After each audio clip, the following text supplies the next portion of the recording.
पंचायत राज दिवस रे बरपुत्र को भूलीगले राज्य सरकार होईगले दायित्वहीन कैलेंडर रे छुट्टी घोषणा करी सुद्धा कले नहीं छुट्टी घोषणा। ओडिशा रे पंचायत राज व्यवस्था को सुदृढ़ करने पाई प्रबाद पुरुष विजुबाबू अतुलनीय प्रचेष्टा थिबारु तांको जन्मदिन को सारा ओडिशा रे पंचायत राज दिवस रूपे प्रतिवर्ष पालन करा जाए।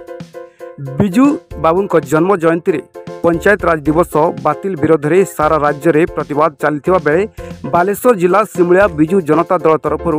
सिमुलिया ब्लॉक सम्मुख में महान राष्ट्रनीतिज्ञ विजु बाबू को असम्मान को विरोध कर एक प्रतिवाद सभा आयोजन कर सिमुलिया पूर्वतन विधायक तथा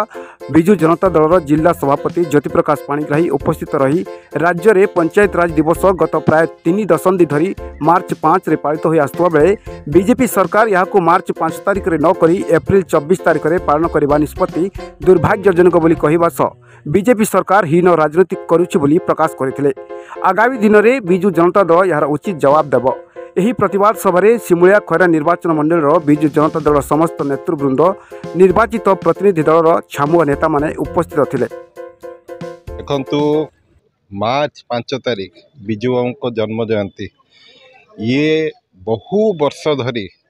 सरकार स्तर में विगत दिन में कांग्रेस सरकार मध्य थिला ये पूज्य पूजा को आदर करी एवं विजु बाबूंकर अवदान